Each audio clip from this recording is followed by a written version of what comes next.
Start all over? Because they're not going to hear it on the recording. Do it again, that was a practice. Practice. All right, welcome everyone. Good evening to the Village of Marvin Town Hall meeting, October 24th, 2023. I show the time at 6:02, and I also show we have a full quorum here present today. So I'm going to first start with the adoption of the agenda. Do we have any changes or subtractions? Hearing none, I will need a motion to approve the agenda as presented. So moved. All's in favor? Aye. Motion passes.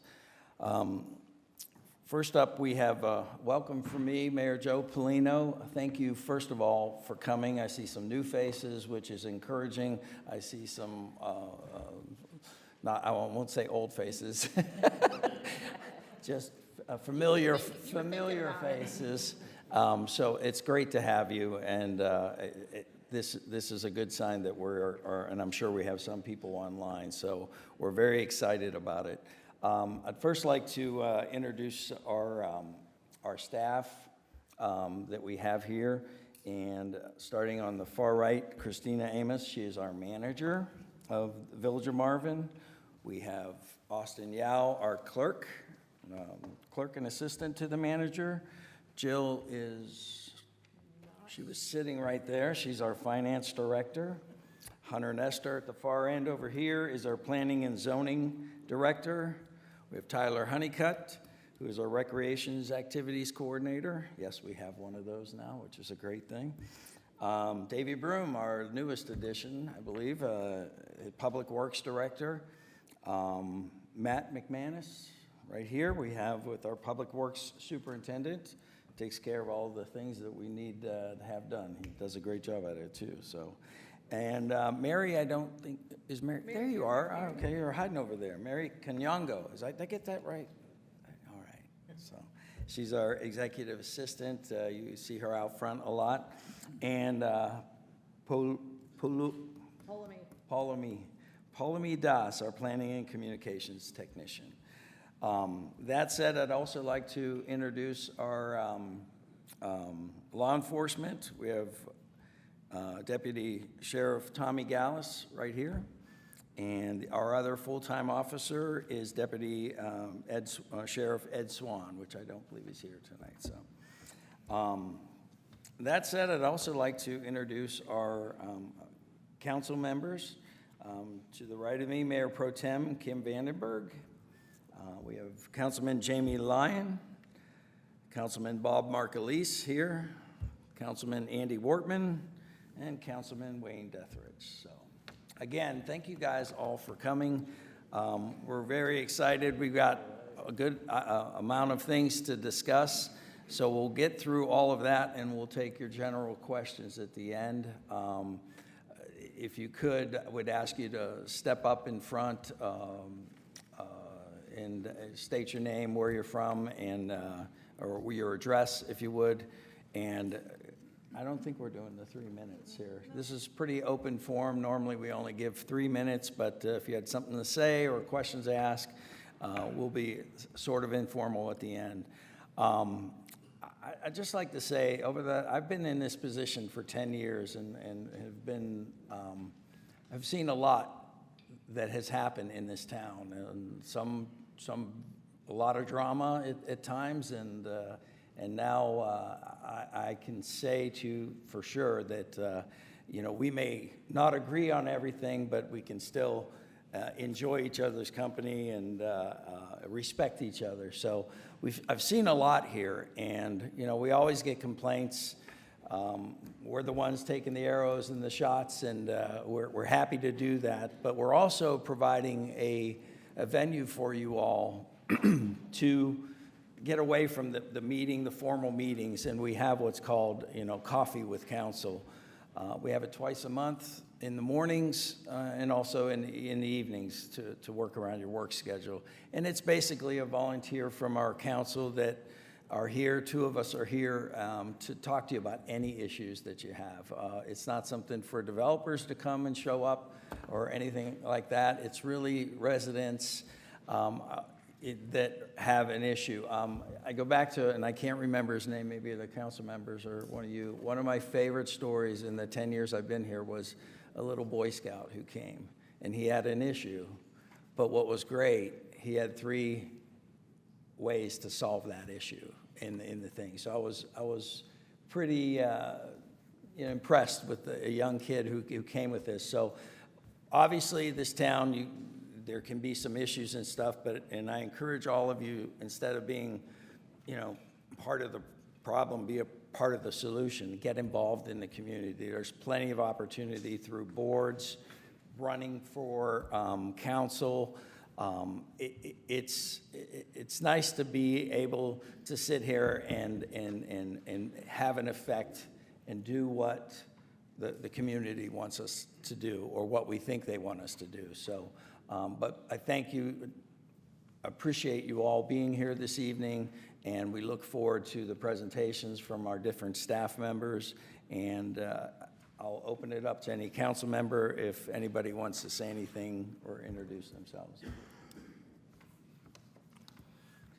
Hearing none, which is rare, we will move on to our first item of discussion, which is the village manager's update. Christina? Thank you, Mr. Mayor. So in front of you, you'll kind of see some of the accomplishments that we've had. I tried to take a step back and really look at the last several years. So over, I'd say roughly, some of the accomplishments that we're going to list here, roughly over the last 5 years. I've been in the village of Marvin now for 5 years, so I tried to kind of think back at some of the larger projects that we've got accomplished in these last 5 years. Of course, 2 years ago, we were sitting in Village Hall in a 1,800 square foot rented house, and so we have accomplished this nice, beautiful Village Hall facility that we're sitting in today, and we've had a lot of usage out of it with HOAs and community groups and all kinds of people renting out some of the facilities. So it's been a really nice addition to our community and very professional environment for our residents that definitely deserve such a nice facility. We also have Marvin Eford Park, a 26-acre park. We have added a picnic shelter that is very frequently rented out for birthday parties, family reunions, that kind of stuff. We're seeing increase in revenue for our facility rentals, not only with this facility, but also that picnic shelter. We've grown kind of immensely with our facility maintenance, so we've had to add some addition to our maintenance shelter out there for our guys here, so they store some of their equipment and necessary items to make repairs and to keep these facilities up to par. And then we are currently in the process of redoing our playground. Not really sure how old that playground is at Marvin Eford Park, but we are expanding that playground facility starting in December. So if you haven't heard, the playground will be shut down shortly after our tree lighting festival, scheduled mid-December, and you'll hear about that here shortly, and will likely be closed for about a month, and we'll have a really nice, brand-new playground for our residents to enjoy. We've also taken over the Pocket Park at Marvin Gardens, and then we are looking to take over a new Pocket Park at the Heritage Development, which is right down at the next roundabout that just opened. We have taken over the 3 landscape islands in the roundabouts, so the nice, beautiful roundabouts that you see out here is thanks to our guys here that maintain those roundabouts. We have also taken over around 18 miles of roads in the last 5 years. I remember when I first got here back in 2018-19, we had 1.6 miles of roads, and now we've got roughly 18 or 19. So we've taken over a lot in a short amount of time. We have also taken over and constructed, maintained a lot more trails. We've got Tullamore Phase 2, Phase 3, Internal Preserve. We've expanded our trails at Marvin Eford Park. We also have had a trail expanded here at Village Halls for some connectivity. We've provided a trail in the Pocket Park at Marvin Gardens. We have an Amber Meadows trail now, a Weddington Chase to Marvin Gardens connector, and then we have some in progress right now, which consist of Tullamore Phase 4, the Preserve Marvin Creek connector, and then we are currently expanding the Greenway Loop. We actually got that project funded, $1.7 million project, and it's a 60-40 split. We've provided a lot more events to provide quality of life for our residents, and you'll hear about those here shortly. We've also standardized solid waste services for residents, and we have been committed to our transportation and our thoroughfares with the roundabouts that you see here. And we've also implemented a road preservation schedule and started putting more money into our greenways and trails, whereas we weren't doing that several years back. We were just kind of funding what was there, and that money was gone. It was pretty much gone, and all projects ceased. So we've been able to accumulate some funds in that project to keep greenways and trails going. Can you, next slide? Thanks.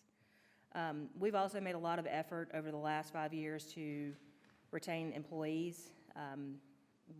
We've increased immensely in our staffing base to get a lot of these projects done. We've just hired our first full-time Parks and Recreation Recreation Coordinator, our Public Works Director, and then we've also hired a part-time Communications and Planning Assistance Technician. We have increased benefits for our employees, and you can see those in parentheses, longevity, tuition assistance. A lot of that stuff is really good because it provides that continuity of operations for staffing and for residents as well. We've also doubled our law enforcement in the last couple of years, and we have definitely committed our capital projects to the Greenways and Loop expansion. We're putting about $75,000 a year into that fund right now as we speak. We've also increased our capital reserve for maintenance equipment, whereas we were going zero in capital for maintenance equipment to now roughly $10,000 a year. So we've had a lot of short and long-term planning efforts. You can read those plans that we've got accomplished over the last 3 years, mainly evolving land use and Parks and Recreation master planning, and the employees will get into that in just a second. One of the biggest accomplishments that we've had is the partnership we've got with MARSH, which is the Marvin Area Restoration and Sustainability of Wildlife Habitats. That group has sponsored the Friendship Tree, where we've basically provided holiday gifts for around 60 children within the community, which has been really good for us. And then huge accomplishment that we've had over the last 2 years is the development of our first commercial district, Marvin Gardens, the Publix, and then the development of the Marvin Heritage District, where we have 2 approved conditional rezonings, which one is commercial and one is residential. And Hunter will get to that here shortly. Next slide, please. And then one of the biggest accomplishments Jill can pat her back on is we've had excellent financial stewardship over the last couple of years. We've received almost $3 million in grants. We have had an 182% in fund balance since 2018, and that's basically our savings. And then we've had a 117% increase in our net position. We've also hired a certified CPA to assure sound financial operations, and they also prepare our year-end statements as well.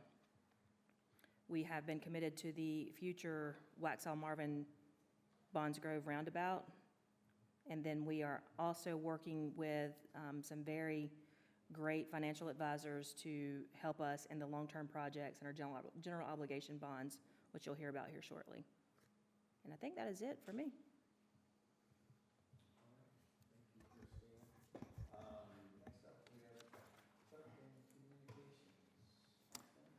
Hello, everyone.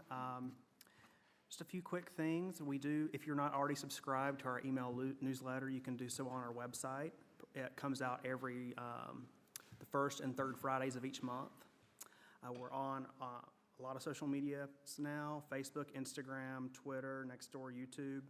Plenty of good outlets to get information about all that we're working on here.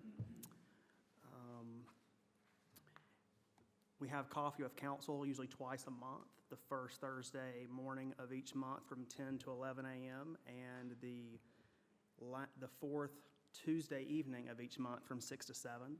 That is your chance to come sit down with the council members, talk about whatever issue is on your mind. We definitely encourage you to do that. We're always here to listen. This is something new that we've implemented on our website. One of the questions that I get most often is, how do I learn what's going on in Marvin? How can I get involved in the community? So we've developed a page on our website under the How Do I tab, How Do I Get Involved? Resources include information about Marvin's history and our identity, our information on how to sign up for communications, where to get your information for our upcoming meetings, our calendars for coffee with council and information about these town hall meetings.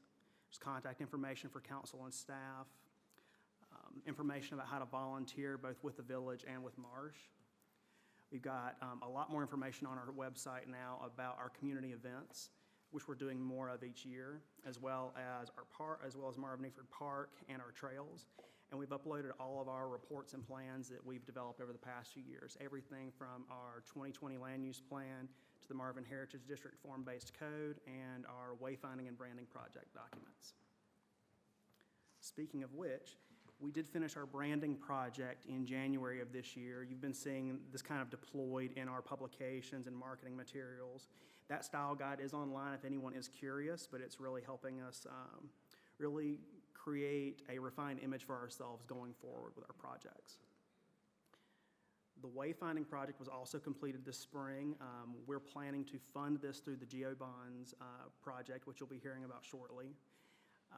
Those are the designs for the signs there. We are tentatively planning to install those from 2024 to 2027 in phases, and that plan is on our website if you're curious. And I'll turn it over to finance.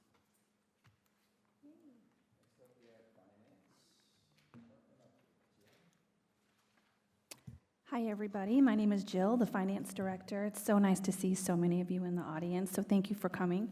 I know that sometimes finance can be a lot of charts and numbers and data, and I don't want to put any of you to sleep, so I'm going to try to give you the highlights, okay?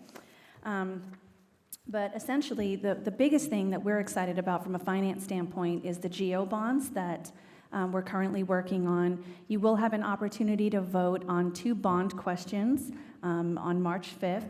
One is going to be to approve a referendum question for transportation, that's streets, trails, greenways, and the second will be parks and recreation. For those of you that are not familiar with general obligation bonds, they're basically a very affordable, low interest rate, ideal way for municipalities to finance projects. It spreads the expenses out and the cost and the borrowing and the payback over multiple years. It does have to be approved by voters through a referendum, but it also helps make it where future residents that are purchasing homes in Marvin will have their portion to pay for all of the great things that are happening here in Marvin. So today's residents don't foot the entire bill, future residents will. Yes. All of you should have had an FAQ on your seats when you came in, as well as a flyer about this opportunity to vote on March 5th. Just as a side note, we will be having another town hall after the new year, specifically just to answer all of your questions and help you understand more about the GeoBond before we go to the ballots, okay? Next slide. So the first ballot question is going to be for just over $15 million. The money will be used to fund streets, sidewalks, greenway improvements. Our goal at the village is to provide multimodal transportation, also to connect the various parts of the village. You'll see a list of the projects that our council has chosen as the ones to focus on through this funding. And if you want to learn more about these particular projects, you can always find this master plan on our website. I've got a link on the slide, and I believe this presentation will be on our website. So you'll be able to get detailed descriptions of what each of these things are. But some of them are a little bit easier to see, but definitely we want to focus on pedestrian safety, sidewalks, connectivity, drainage. Taking over the roads is really the most important thing for us. That way there we can make sure that the road quality throughout Marvin is consistent and is pretty much the same for all. And you have a nice map on the back. You're very proud of this flyer. I love it. Okay, next slide. No. Oh, actually, let's go back one. So just to sort of touch on the property tax, everyone wants to know how is this going to impact our taxes. It really depends on how much we actually go through with spending. Just when we get approval for this, it doesn't necessarily mean that we will spend the full amount, but it really depends on projects. It also depends on when we do these projects and what current costs are. And the earlier we get things done, sort of the better, because as we know, costs continue to increase. So we can give you a range there, but it really just depends on how much we ultimately end up actually using of that 15 million. Next slide. And I'll just interject real quick, if you don't mind, Jill. Yeah, go for it. There's, just so you all are aware, I'm trying to find it, and Austin, you may be able to help me. On the first ballot question here about transportation, the council has decided to potentially do it in 2 different tranches. So basically what that would mean is you would have a slight increase in year 1, and then about 5 years later, you would have another increase if the projects were coming to fruition then. Austin, where is that listed in terms of year 1? Okay, here it is. On your, Is her microphone? yeah, no, Austin, I'm gonna need your help on that one. Is your mic on? I can't hardly hear you. Yeah, my mic is on. Where's the tax impact tranche for year 26 and 29? It's one of the questions. Under the examples on how this impact my taxes, on the back, there's an example for a 500, sorry, my mic wasn't on. On the back, under the how will this impact my taxes, there's 2 examples for a property valued at $500,000 and $1 million. That shows your tax impact for what it would be in 2025 and in 2028 for the tranches. It's also in the bottom of this page as well, Christina, down here. So it's in your frequently asked questions. I just wanted y'all to know that because she does have a range listed here of 4.25 to 7.5. So the first half of that would be in year 1, and then the difference would be in 5 years. So it's one of the frequently asked questions. You can look through that sheet. I just wanted to make that delineation for you all. Thank you. Okay, the second referendum question for you all is going to be for Parks and Rec. It's a $5 million question. The money would be used to improve upon our current Parks and Rec facilities, potentially add additional, continue to work on programming, land acquisition for future needs. We want to have some flexibility in case some land becomes available that we think would be great for the village to be able to expand parks and recreation. We do have some projects already on the list for part of this $5 million. Again, this also can be found. There's a hyperlink at the bottom. This will be on the website, so you can learn more about each of these. But we do have a Village Hall Park. Some of you who've been coming to meetings have seen drawings and received information about that already, but our goal is to make this area here just a great focal piece of the community, a place where we have event lawn space, amphitheater, multi-use facilities, potentially a farmer's market, connecting to the greenways and trails. And then additionally, like as I mentioned already, we want to leave space in there to be able to move quickly should land become available that we think would be great for the village to acquire. Is there a fly-in? Okay, so the property tax implication for this one would be 3.25 cents per $100 of assessed value. Christina, would that all be in one, that one would be in one tranche, right? Yeah, so that would all come at once. It would not be split up into 2 separate increases. Next slide. So please save these dates. The GeoBond Town Hall meeting that I mentioned is already scheduled for February 6th. We will have a lot of information there and be able to really have a dialogue about that. And then also voting day. Please get out and vote March 5th, 2024. You'll have an opportunity to vote on both of these referendums then. Mm-hmm. So I'll take it over. By the way, that's tied into the primaries, correct? So Yes, sir. we're assuming that a lot of people will be showing up for primaries. Our goal is to get as many people as we can to see if this is even something that the town is interested in doing. So then it goes on to the ballot, moves forward in November at the regular. So we're hoping people show up for primaries and then, is that correct? No. It will be on the ballot. The referendums will be on the ballot on March 5th. Whatever you guys decide then, that's the answer. It moves no more, it does not go forward past there, except us then, hopefully, spending the money and getting done what the village wants done. So it does not go on the November ballot. My mistake, this is why I have her next to me. Apologize for that, but the goal was to get as many people to show up. And Yes. the So primaries was a good notoriously, we time tend to do it. have low turnout for local elections, which would be next November.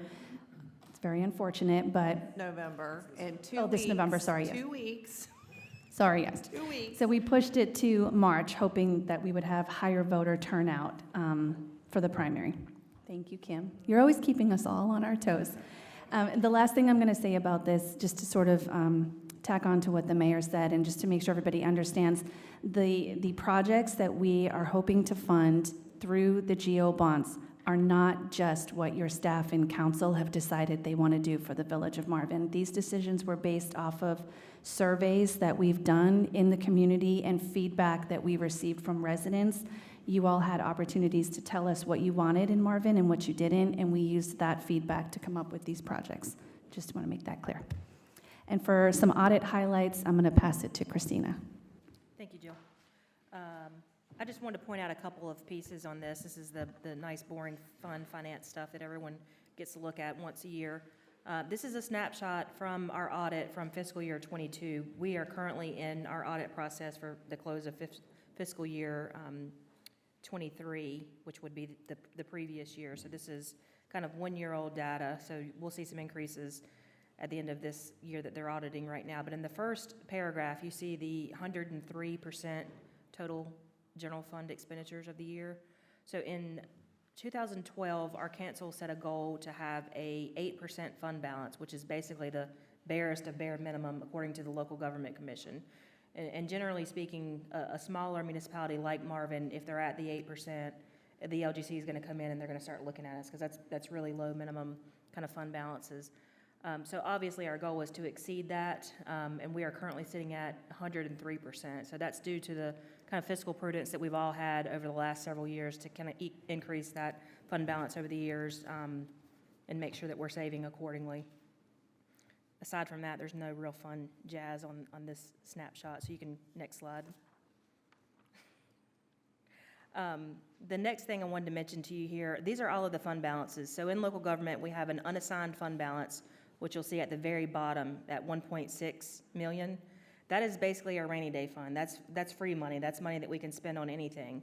But over the years, our council, this council and maybe other councils before this one, have decided to commit specific fund balances to certain things and then assign certain fund balances. So if you see committed to Parks and Recreation, and then you'll see assigned land acquisition, road improvements, loop improvements, those are all things that are committed to a certain project. So aside from the unassigned fund balance, which is kind of the free floating money, we also have other side projects that we are committed to seeing out, and that's kind of a snapshot of what you see here. Next slide. This is some of the expenditures that took place in that fiscal year '22 of the capital projects. Nothing real fun here other than seeing the total date spent on Village Hall at $2 million and then some of the other projects that we've got accomplished. And that kind of leaves the variance of what's remaining at the end of that fiscal year in those committed capital projects. Next slide.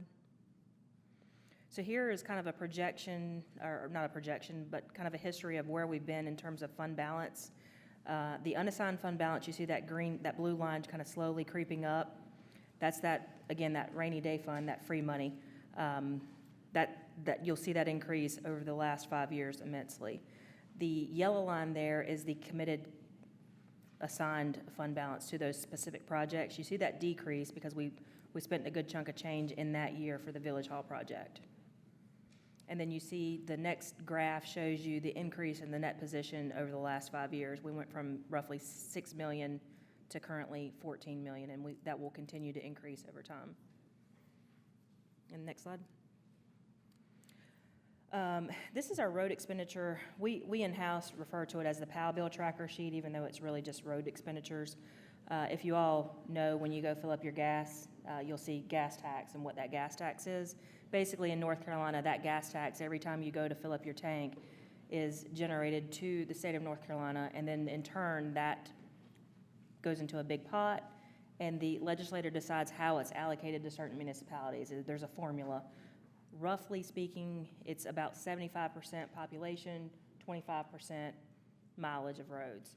So you've kind of, in 2019, we haven't grown much from 140 to 170. It's been pretty stable because, again, 75% of that is population-based. So we won't see much increase in there. We try to budget conservatively and basically say we're not going to see hardly any increase just because it's not much at all as we've increased in mileage. So over here to the side, you'll see some of the funding projects that we have additionally added into our road infrastructure over the years. We've definitely added some fund balance, which is that free money that we had just mentioned, that rainy day fund. We had some funding generated from the federal government in COVID relief funds, and then we've had some legislative money that we've dumped into funding some of our projects as well. We have vehicle tags as well. If you recall, when you go to register for your tags, you'll see a $25 vehicle fee for each tag, and then we've had some grants from Union County. So that's helped to fund some of our roads. Next slide. These are the current projects that we've got listed for roads in this year. We have a pretty aggressive preventative maintenance schedule. Back in don't quote me on this year, but around 2017, we got back into the road business, which is that 1.68 miles of roads, if you remember me mentioning earlier. We basically, the 18 miles of roads that we have grown to take over the last 5 years have been all new roads. We have a pretty aggressive road acceptance policy where we don't accept any roads that don't meet our standards, and that basically means they have to be brand new roads before we accept them, because we don't want to dump money into an old product and spend your taxpayer dollars on that old product. So we have pretty much been putting in a lot of preventative maintenance to preserve the integrity of those roads so they're not getting moisture underneath them. We just did a fog seal project primarily in Weddington Chase, a little bit of Marvin Creek, and some other subdivisions as well. We have generated about $25,000 in emergency repairs. We have obviously finished the roundabout, so we had a project match for that. And then we are working on that Marvin Loop project, which is the loop connector I was mentioning earlier. And then we are looking to match the Bonds Grove Waxhaw Marvin roundabout project that's slated for 2026, I believe. So he'll get to that maybe in a little bit, but next slide. And I'm gonna turn it over to Okay, wait. Tyler. So I'm just going to say one thing first. Just to sort of wrap up the finance department, I think the biggest thing that taxpayers should know is that, Christina alluded to this, but we have a very fiscally responsible, conservative spending here at the village. So if we did not have that, we would not have our revenues exceeding our expenses every single year and have that leftover money that we're able to put into that unassigned fund balance to save for future needs. In addition to that, it is a state statute requirement that we have a balanced budget every single year. So staff and council work very hard every year to make sure that our revenue and our expenses are equal. That is a requirement, and it is, we don't operate at a deficit, and we have not, we just don't. So I'm really proud of the spending and the conservative habits that we have here, and I hope that you all are as well. So thanks for listening.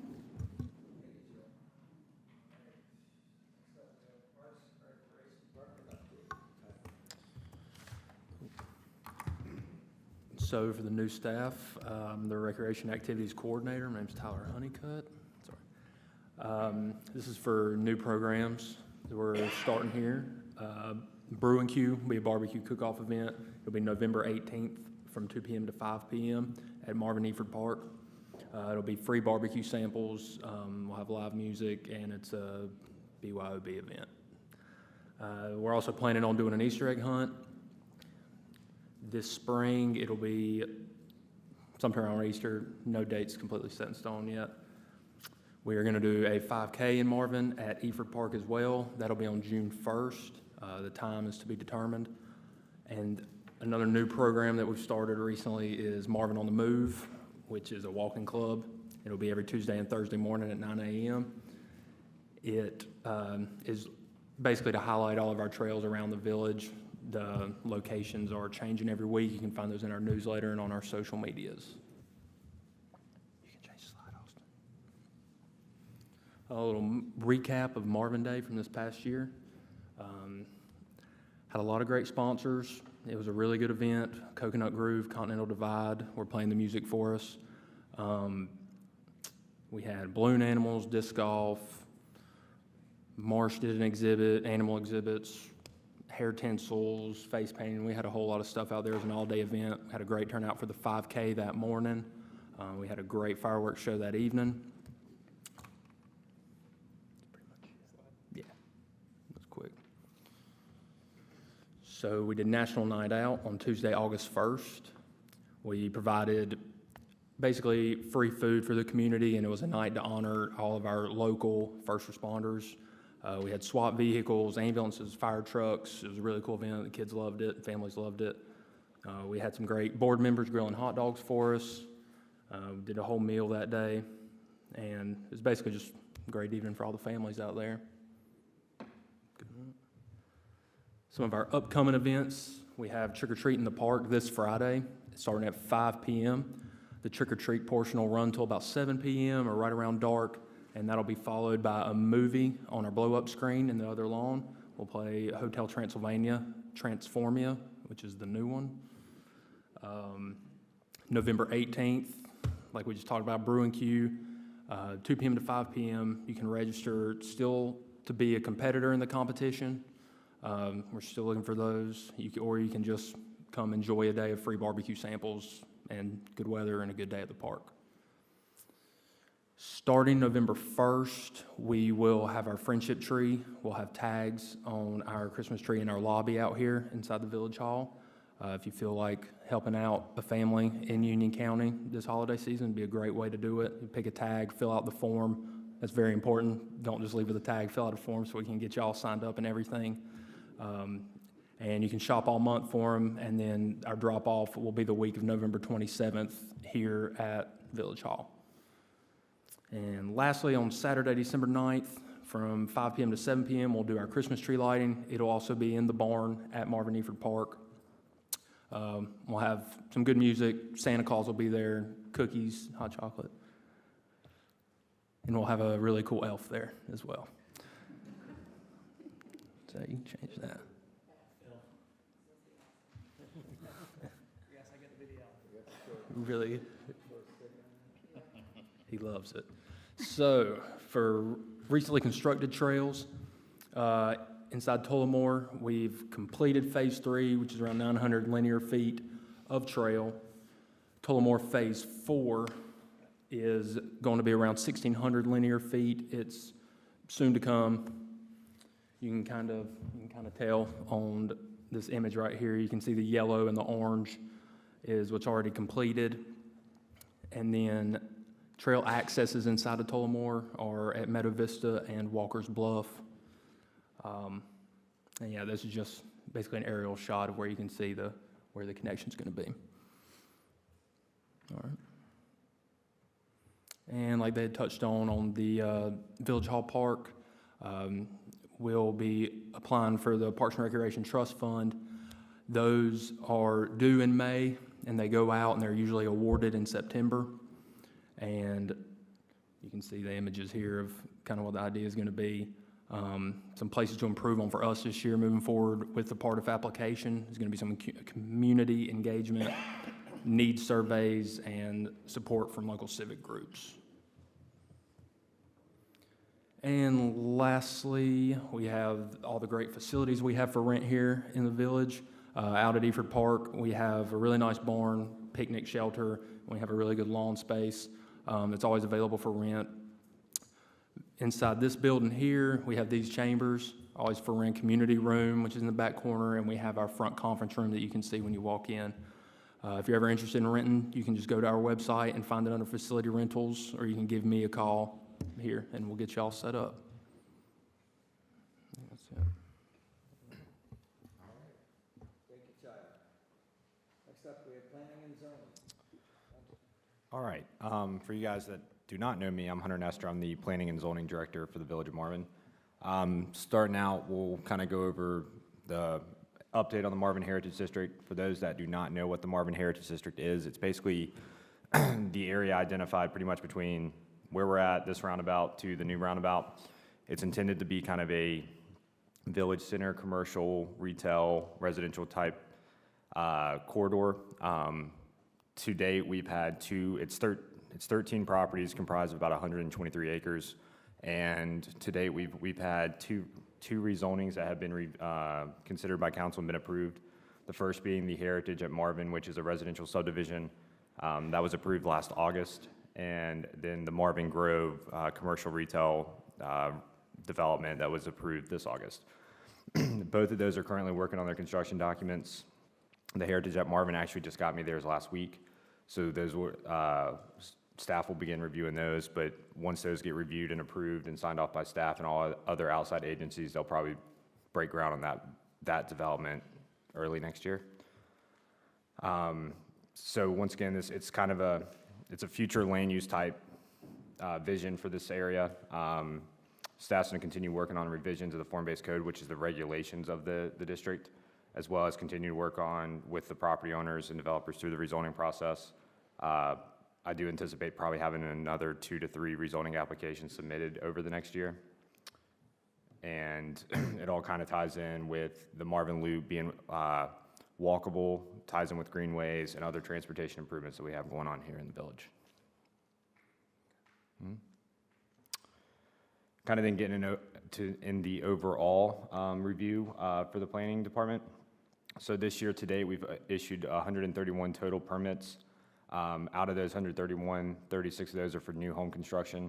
That's already up from the total of 31 from last year, and we're, still have 2 months left in this year. 11 of those new homes are for the Estates at Marvin Branch subdivision. 19 of those are in Broadmoor, and 6 new other ones just in either smaller minor subdivisions or just pre-existing subdivisions that haven't been developed yet. 31 have been for upfit renovations and additions to existing structures, 46 accessories. I would probably say about 30 of those are for pools. And then for non-residential and commercial, there's been 3 upfits, new uses, and all those are at Marvin Gardens. Additionally, the village has been working on developing or basically rewriting our zoning subdivision development ordinances. We contracted with InFocus earlier this year and began that process in May. It's anticipated to have adoption in April 2024. It's basically just making sure our regulations are clearer, easier to understand, and as well as just make sure that the regulations are what they need to be for the village to protect our high standard.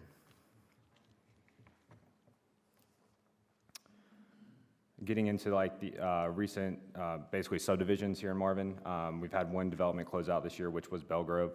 That one was a long time coming, originally approved in 2013 for 26 lots. It finally, all lots have been developed, roads have been accepted, bonds been released, so that development closed out earlier this year. Current projects that's been approved but still under construction, Broadmoor, which is down here off Waxhaw Marvin, it was approved in 2017 for 62 single-family lots. 21 of those are currently being developed. The cottages at Marvin Gardens, which is the age-restricted community there behind the Publix, it's 25 age-restricted smaller lots. All of those lots have been developed, and the developer's completing the final items for their bond release and road acceptance. That one should be completed probably by the end of the year. The Gates at Marvin, which was a 6-lot subdivision beside Broadmoor, basically between Stacy Howie and Waxhaw Marvin, for 6 lots. One of those lots have been developed, and one is currently under construction. And then finally, the Estates at Marvin Branch, which is off of Joe Carr, being developed by Jones Homes, was 16 lots. 6 of those have been completed, and then 5 other of the lots are under construction. New subdivision projects that were recently approved, the Sage at Marvin, which is for 23 lots. It's on the corner of Joe Carr and Marvin Road. The sketch plan was approved earlier this year, and the construction plans are in the final review stage. Once again, there'll probably be another one that will break ground early next year on that development. And then as previously mentioned, the Heritage at Marvin, We have received those construction plans, and staff will begin reviewing those. Next.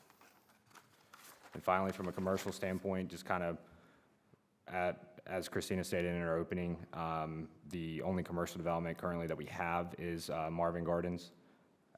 This year, Phase 2 completed, which was the 7-Eleven, the out parcel 2 where the Dunkin' Donuts is located, and I think there's also a yoga studio going in there. And then the additional building 4, which is right when I guess you come in, if you're coming off of Providence Road. Those have all been completed. Out parcels 3 and 4 are still available for development.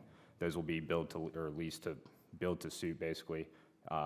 If some type of retail or restaurant wants to come in, they'll lease the land from Publix and we'll develop the site. But other than that, that is the planning and zoning update. Thank you, Hunter. Moving on to Public Works Department. Davey? Good evening, everyone.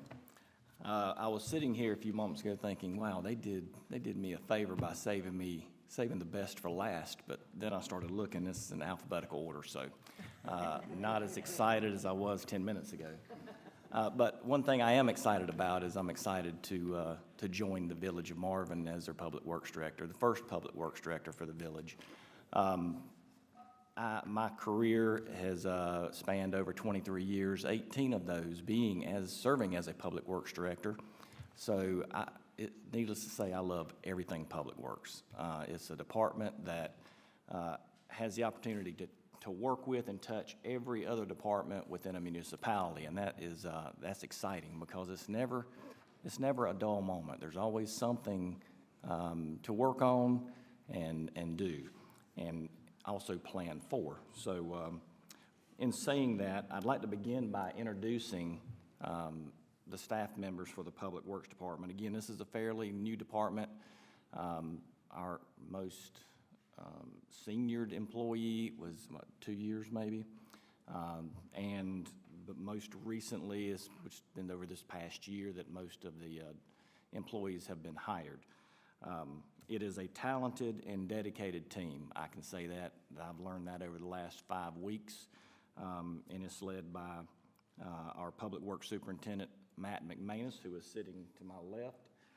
He does a terrific job for us, and we're very proud of the work that the entire team does.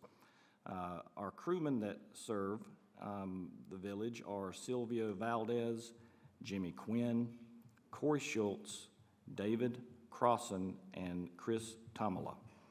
And again, they put forth a very high effort to do the right things for the village.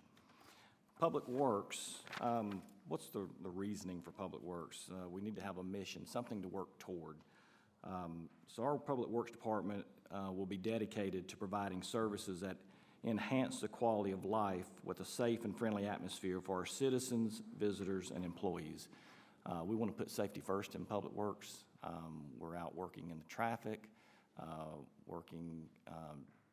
maintaining and building, constructing projects, so we want to make sure that we keep our insurance premiums low for the village and work safely in our daily duties. Some of the items that, what we are responsible for in Public Works and the maintenance side is, one item is here at Village Hall property. This Village Hall consists of a little over 6,000 square feet. It is a new facility. It is a wonderful facility, but with any facility, you'll have little problems that crop up from time to time, and we're here to maintain that and address those as they do. The entire property for the village consists of almost 3.5 acres, so we do maintain the property itself with the grass and everything associated with that. Marvin Eford Park, we maintain the properties there. That consists of, again, the barn, a playground, restroom facility, a covered shelter, disc golf course, and also a walking trail. It is 27.67 acres from what I could come up with. It is a beautiful park. It's something we're very proud of as a village, and we want to make it look nice at all times. So our staff strives to do that. The Trails Network that we spoke of earlier is approximately 4.5 miles long, and they're growing. You know, we'll continue to grow those trails. Our department is responsible for keeping them clean, keeping them so that you have a safe passage along those trails. And if you haven't had the opportunity to walk any of them or some or not all of them, check them out. It's really nice. I've not had the opportunity to make the entire 4.5 miles, but I'm trying to get there. So I've walked a couple of miles of it, and I've been very impressed with that. Our department also provides the plantings for the 3 roundabouts, and then makes sure that all the plantings in the roundabouts, look nice. Change them out if we have any that die on us. But we will soon be planting the new roundabout that was just completed. We anticipate doing that in the next couple of weeks. And then you'll see it in phases. It won't look like the other 2 right off the bat because of the time of the season that we're in. We will plant the fall plantings in a couple weeks, and then we'll come in the spring, and any of the items that we need to plant then, we'll take care of that. Let me just give y'all a fun fact real fast. So we actually, this council actually decided to put lighting up at these 2 roundabouts to kind of improve commuter safety. Just recently, this past week, we did receive an email from DOT inquiring about dates on when we put these lights up, because what's happened with our roundabout is we've been one of the first municipalities to actually implement lights at roundabouts, because it's not something they typically do in municipalities, but they have proven to be very successful at reducing crash rates at night. So I don't know the exact number, but DOT is now using us as a model to start looking into implementing roundabout lights on some of their projects. So sorry to interrupt, but that was a cool fact. No problem at all, boss. And we'll have lights at the new roundabout very shortly. So we're still working with Union Power with those. And last but not least, the Publix Pocket Park, as we mentioned earlier, we maintain it as well. I will say Christina here, our village manager, designed and implemented a work order system back in April of 2022, and it has worked really well for the Public Works Department in addressing any issues that come up. And those range from replacing light bulbs all the way to installing radar signs that you'll see out along the roadways. Just any item that comes up that needs to be addressed, we issue a work order, and then our department follows through with the work order. A couple of stats on that. In 2022, it was implemented in June. There were 28 between June and December of 2022 work orders generated and completed. In 23, to date, 73 work orders have been completed, and we have 15 in progress. So that has been a very good, healthy jump.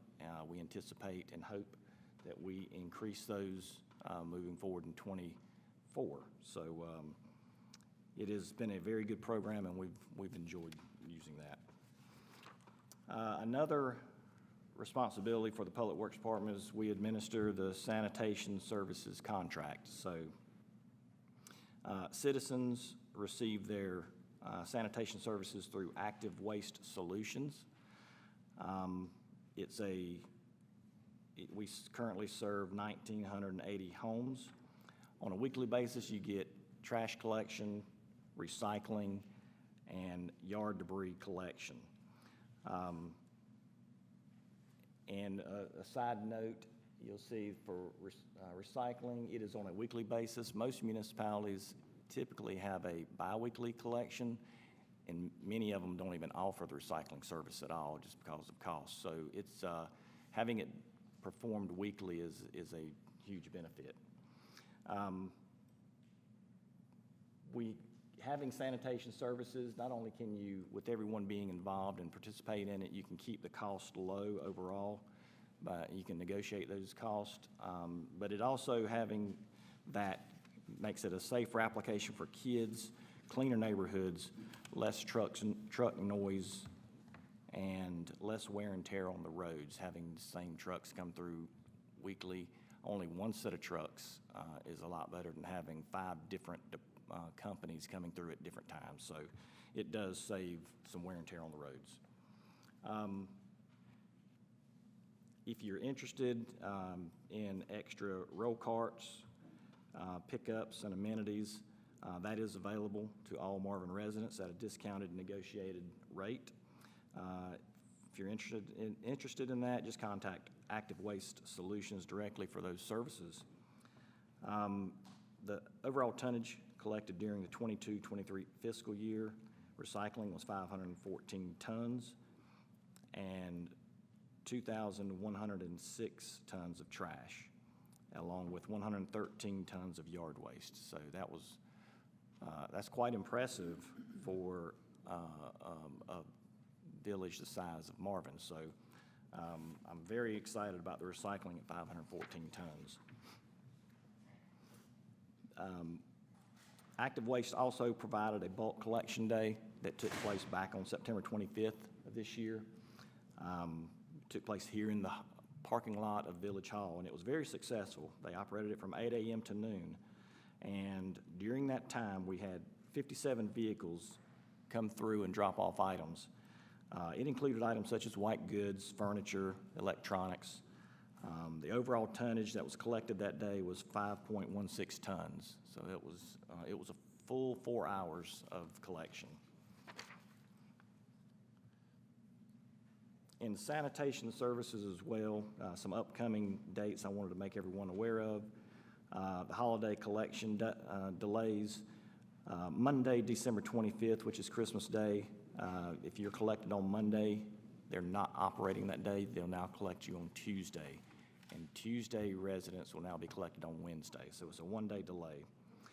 The same goes for New Year's Day. So just remember that. And also some more things going on with the collection. After the holidays, everyone wants to discard their live tree. You can do that along the curb. That will be collected every Tuesday for the month of January by Active Waste.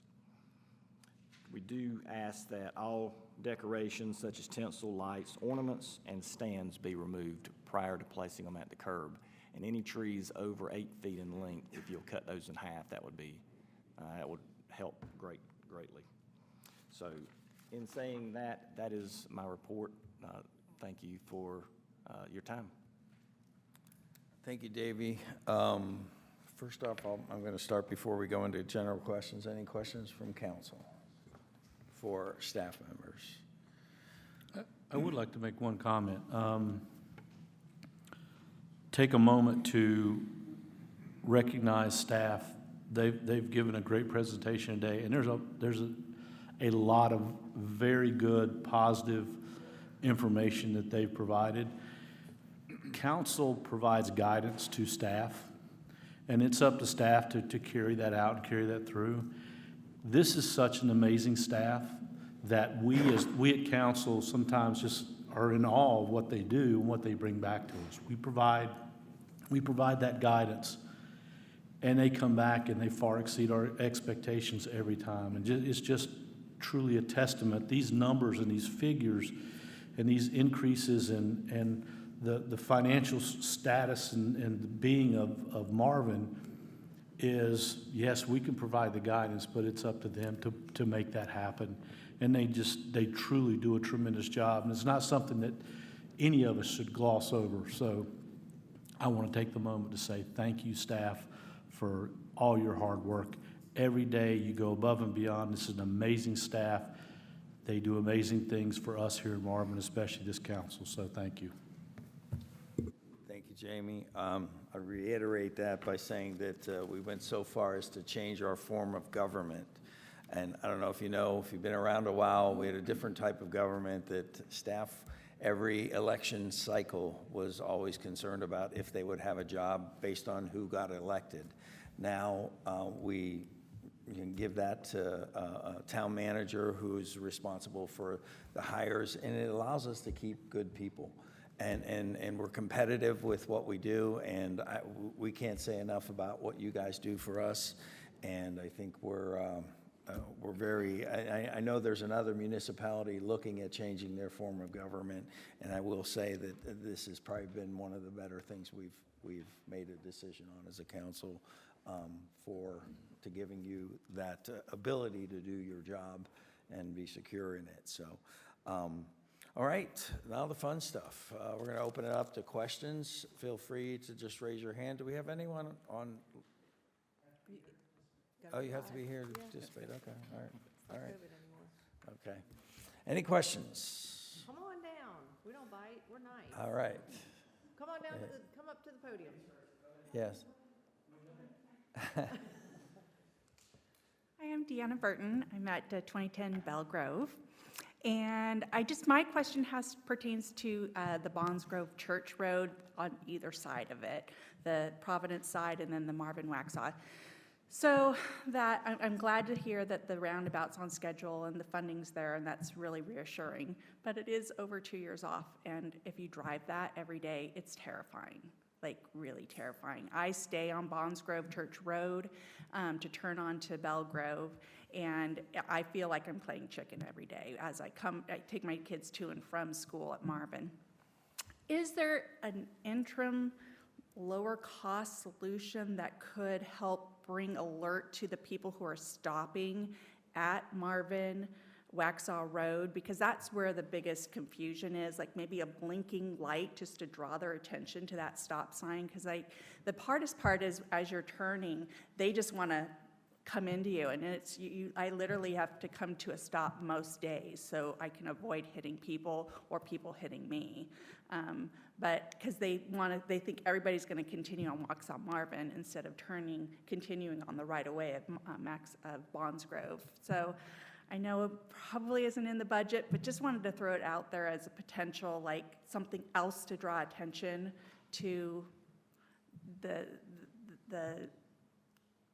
problem there at that intersection. Do you have anything in mind that you have seen work, or? Well, like I just said, like maybe just a blinking light at the top of the stop sign there. I don't know, I mean, it seems like that would be I don't know if that would just draw people's attention to get them to stop.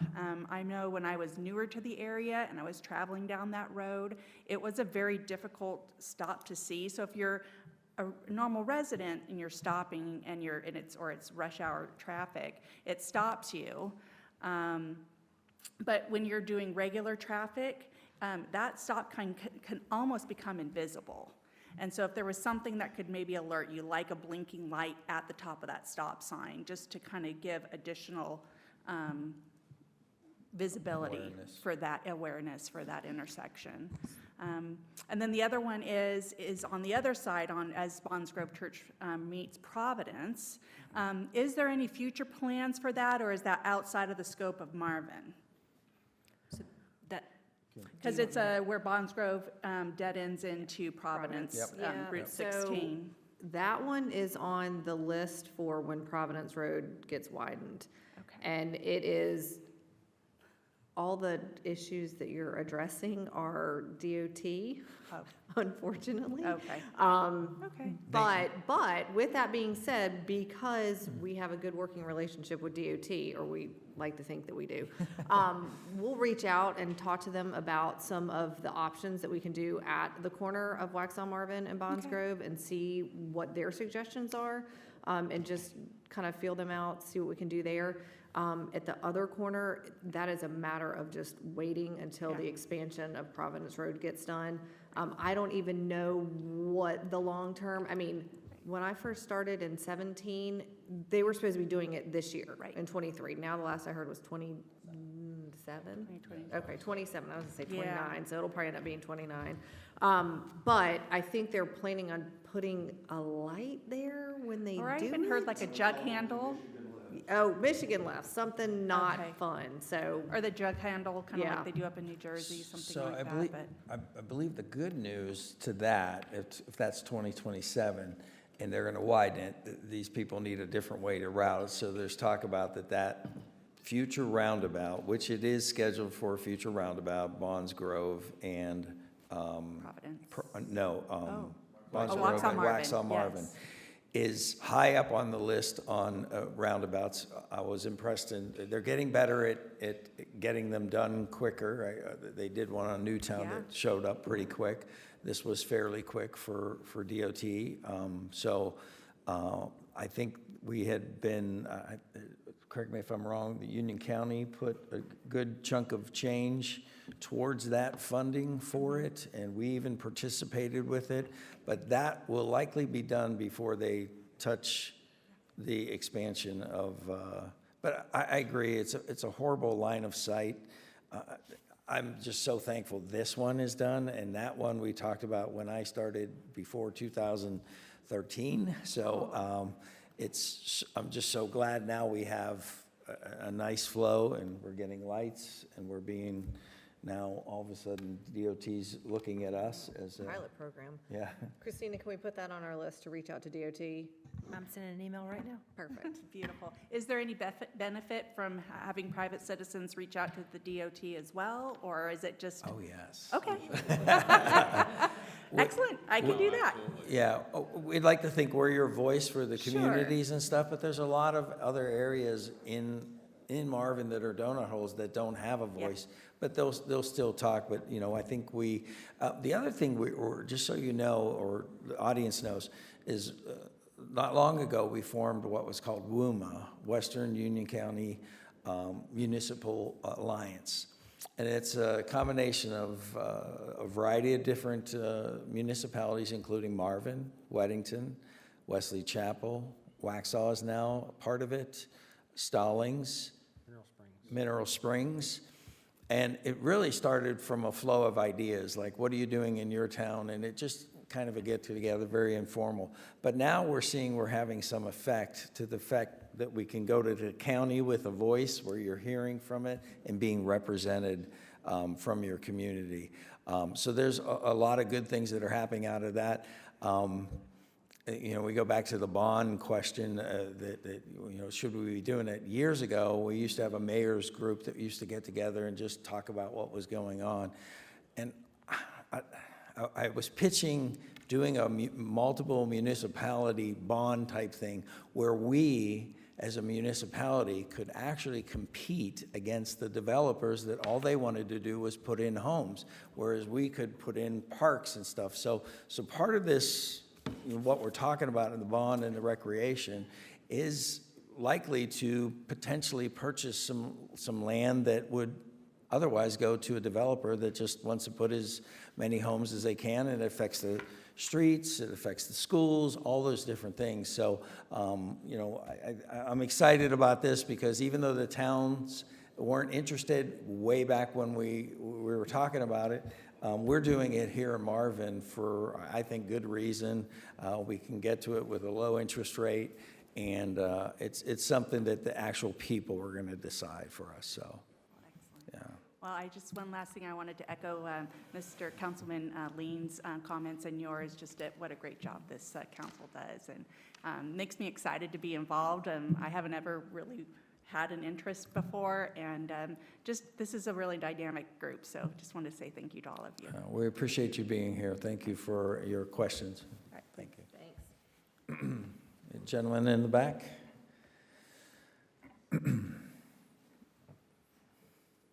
Good evening, and thank you for all the information today. First of all, thank you for putting in that roundabout.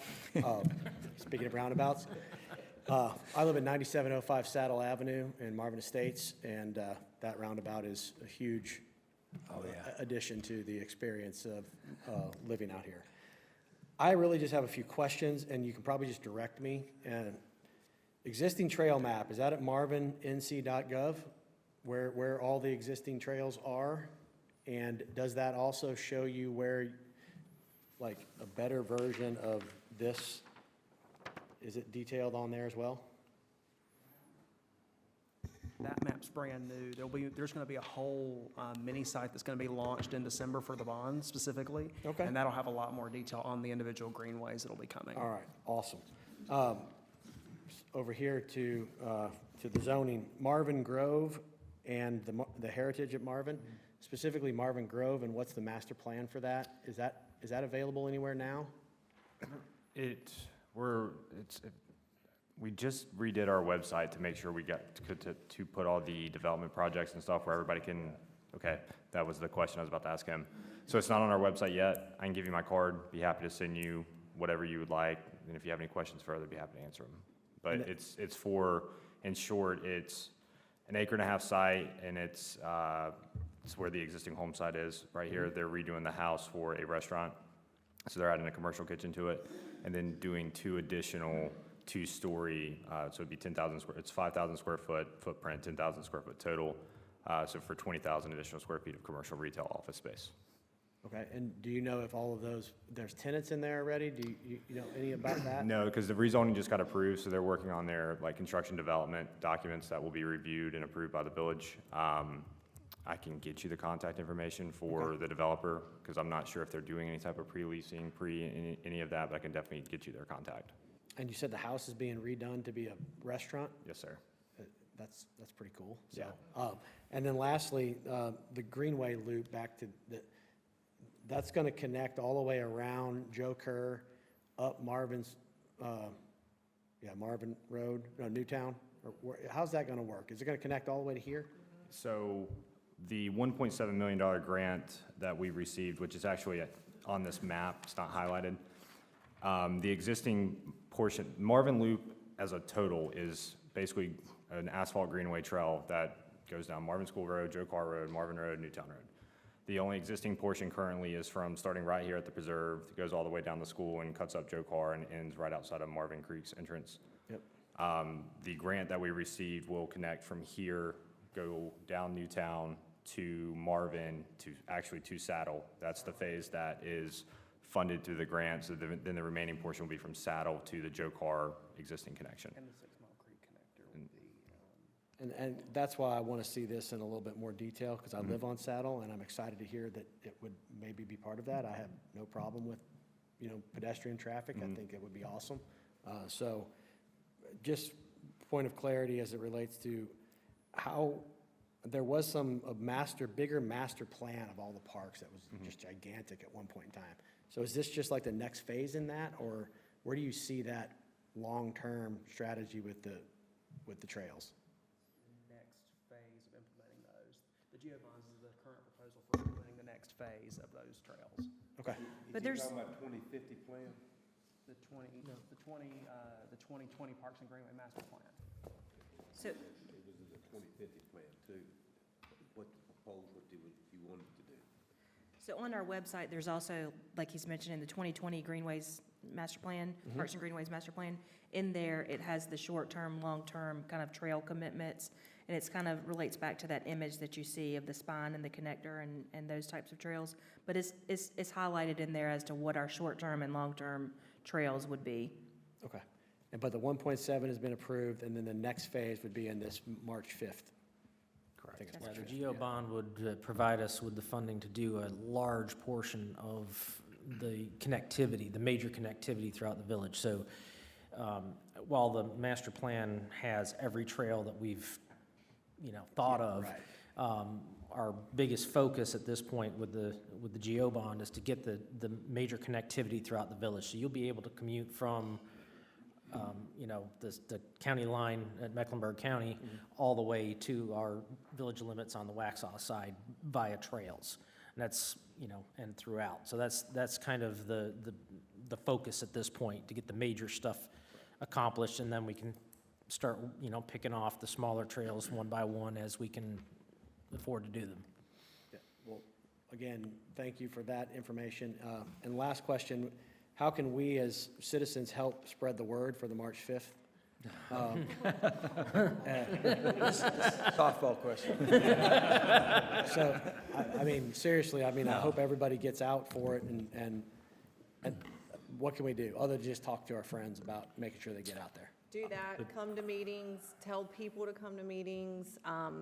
encourage people to come to the February 6th Geo Bond Town Hall meeting. Okay. I mean, I hope next time this place is packed. This is literally like the most people we've seen in here. Like, I love it. It's so great. But we'll definitely get you our cards, and we would love we need ambassadors for this, because getting out and voting on March 5th is very important. Yep. So any help that we can get, we would appreciate it. Really, it's just talking to your friends, talking to your neighbors, telling them why it's important, just really spreading the word.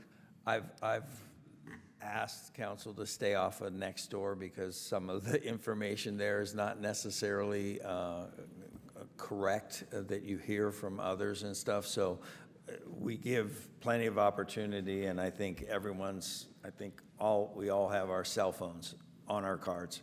I mean, we pick up the phone, we'll talk to you, plus we have the coffee with council to get the real information. But if you have, we've tried with Austin and our communications and stuff, but the key is to get people to, if nothing else, to sign up to get the information that we're sending out there. So it's getting better all the time, and from what we've been doing in the past, but would appreciate any help or ideas of how we can get that message out without having to, Skywrite it? yeah, skywrite it or put mailers in in your mailboxes, that type of thing. So Our mini site for the Geo Bond proposal is under construction right now.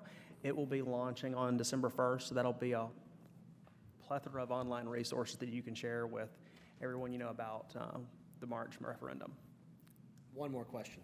On March 5th, what level of participation do you need for it to be a successful pass? If one person comes out and votes and they say yes and nobody else votes, then we're good. So it's really just, if it's one. More yes than no's. Yeah. more yeses than nos. Yep. And And it's going to be the presidential primary, which is why we picked that date. We did not want to do it for the municipal elections because we Yeah, have that's like great. 900 people come out maybe to vote. So we wanted the most people to come out because we really, we want to know what people want to do. And if the village as a whole does not want to do this, then we need to know that. But we feel like this is a great opportunity to get a lot of projects done for the village. And so we picked that date. So it just has to be one more yes than no's. Okay, great. And keep in mind, the bond does have a sunset clause on the tax. I mean, it's down the road, but, you know, and anytime you build something, you put a shovel to it, you gotta put a budget to it. But, so we won't, not all of it, I don't necessarily think will go away, but a good portion of that eventually goes away. But we get there quicker, and we get all the roads, so regardless of where you're in Marvin, we're all paying the same tax, but some areas of Marvin, unfortunately, are under DOT, some are under Marvin. We think we can be more nimble, we have higher standards, and we want to make our roads, you know, nice throughout the community, so. One of the reasons that we're doing a geo bond, just so everybody knows this and you can tell your friends and family and neighbors, is that we're going to get economies of scale as we do this. So if we do one project at a time, we're not going to get the bulk discount that if we go out for bid for multiple miles of roads and multiple miles of trails, it really will be more economical and we can get a lot more done at a much cheaper cost and quicker. Well, thank you. And I'd like to add on real quick too, that you were talking about the trail system and connectivity. I mean, ultimately, at the end of the day, we want everybody in the village of Marvin to be able to connect without having to get in their cars, which long-term, when we're talking about the trail system that goes down Newtown Road, ultimately, what we want to do is be able to take Newtown Road from Roundabout down to the state line, and we have control over that. So instead of it being 35 and being a NASCAR drag strip, to take that speed limit down to pick a number where people are going, you know what, it's not conducive for me to go through Marvin anymore to get to downtown. Because the vast majority of people that go through Marvin or go to Newtown Road and Marvin Road are not Village of Marvin residents. They're from Mineral Springs, they're from Waxhaw, they're from wherever, so. 3? You like 3? Tommy, We'll start there. Get your radar gun ready. Well, I agree with that, and you have my support, so thank you. Thank you. Amy, how are you? Hello, my name is Amy Ferguson. I think I may be the only one on Dirt Road, live in Carter area. I have a question if you can help educate me on the process with the retail space that will be coming into the Heritage area. Publix owns the property, I believe, in Marvin Gardens, and they lease it out. Do they have control who goes there, or do you guys call the shots on who leases that area? And what's coming our The way? developer does, we don't have any control. No. over the But we have a limit of what could go in those stores. Like, it's not just, if they have a vape store and they want to go there, they Okay. can't go. We have uses that are available for So you have some each. say? Yes. They have allowable uses, they have a chart of allowable uses. And it's part of a individual conditional zoning district, Okay. so it's what's allowed, that use, if it's allowed within that district. But the individual tenant itself, it's the developer. Gotcha. that So what has do you the guys control. foresee that area looking like? Is it restaurants, laundry, nail salon? Hunter can speak more to the allowable uses that's allowed within that ICD. Okay. That district itself has a book about this long of Okay. what's allowed and what's not, and Okay. what the visuals have to look like. So that's a question I'd have to defer to That's him. fine, okay. I just don't know that, That's fine. unfortunately. The pocket parks, never heard of them before, so that's kind of exciting. The one in Publix, is it kind of between the Mexican restaurant and, It's out front. It's out on the, front. it's on Providence Road at the, well, if you're on Providence looking at Publix, Mm-hmm. it's to the far right, adjacent to Weddington Chase's entrance there. I see, It's just a small, like a trail or just? there's a sidewalk, there's parking, there's Okay. actually access About to an Weddington acre? Chase through the Okay. park. Gotcha. It's 1 acre. Yeah. Okay. We're working on it. Yeah. That's good. We're Okay. working on it. Yeah. It's not where we Need- want it yet, but Needs a we're working little on it. love. A little love, that's all right, Yeah. that's all right. We're working Thank you on for it. all your work, this was very informative tonight, appreciate it. Yeah, Thank you. Thank you. Hunter's going to speak real quick to the allowable uses, so you'll have the answer to that question. Allowable uses at the ICD at Marvin Gardens. I'm not gonna be able to answer that off the top of my head, because it's a good amount. Do you have a Okay. specific question? on No, the I was just specific- wondering what Heritage would look like if you Oh, you're guys talking had. about the Hold on, heritage. do you want to know about the Heritage District? Yeah, if it's Commercial going to be here? similar to like Publix, if it's the same. Oh, that, No. that list is much shorter. Correct. Yeah. Yeah, Allowable uses is much more defined. Night and day. Smaller, yeah. Yeah, Smaller yeah, here. Much smaller at the Yeah. Heritage District. Yeah, Okay. I mean, like that, not like that thick, like that long, like of a list. It's gotcha. not very long, not like a thick list, like a okay. Small one, square 2, 3. footage, Yes. Okay. Hunter very, can give very you his short card. list of So I talked to uses. Hunter and Tyler this week. They've been both very informative. Oh, good. Yes. We'd yell at them if they weren't. No, I'm Thank just you. kidding. One of the things that just got my attention and stuff, and obviously we have to do this through a bond. And I've been saying, and I don't know if a lot of you know this, but there's what's called donut holes in the village of Marvin and in all municipalities across North Carolina. So we had presented this to WUMA a while back, and they were pretty good with this. We also brought it up before we went to WUMA in this council. And it's something that they brought up at the state legislature. It's called conditional annexation. Now, nobody wants to pay a tax. So if these group of homes, of 300 homes that live right in the heart of Marvin, they're not Marvin. Yet they enjoy the benefits of what those officers that we put on the streets for the last 5, 8 years, whatever it was, everyone is enjoying those benefits. So this conditional annexation that I'd like to get started with our legislative people is the way it would work. And I'm excited about it because I think I still haven't heard any bad things because no one wants to pay a tax, but you can volunteer to be a part of Marvin and pay the tax. We have communities, Weddington Chase is one of them, that there were initially 28 homes that weren't, your neighbor could be Marvin and you weren't. So we've got that down to maybe just a handful that now they're all paying a tax. The conditional zoning is any change, conditional zone, conditional annexation is any change in the deed. Meaning if you sell your property, then, and you are not Marvin, but you're in the Marvin within the boundaries, you will then become a taxpayer of Marvin going forward. So it's for the new people coming in, not necessarily, even if it's a change, unfortunately, I mean, would be my idea, it may not be what's the actual law, but we're gonna work on it, is if there's a transition in a family member, you sell it to a daughter or a son, it's a change in the deed. What we could capture with just the unincorporated areas, the donut holes, would increase our income over probably 30%, I'm guessing. So there's money just sitting right there that they're not paying a tax, but they also don't have any representation like you would with a municipality, so. What do you mean?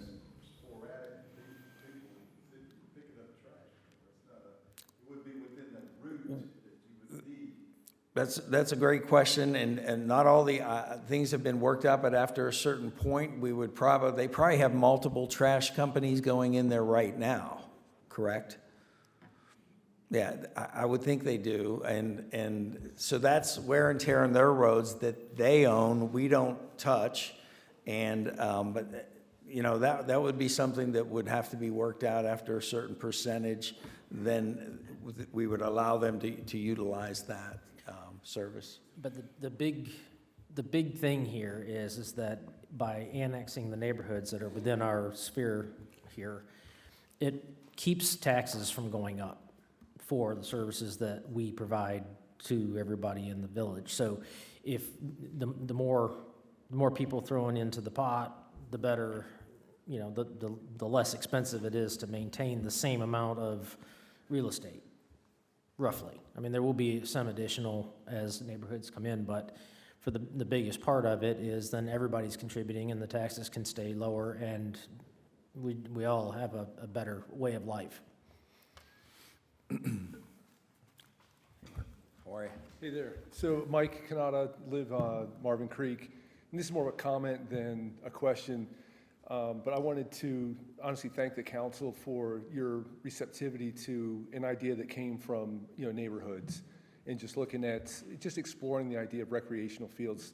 You look at the size of most of the homes in the area, a lot of the homes have kids, a lot of the kids play sports, and they're traveling a wide range of, miles in order to participate. And just the idea, I spoke with, Christina, Wayne, Kim, Bob, Joe, Andy, Tyler.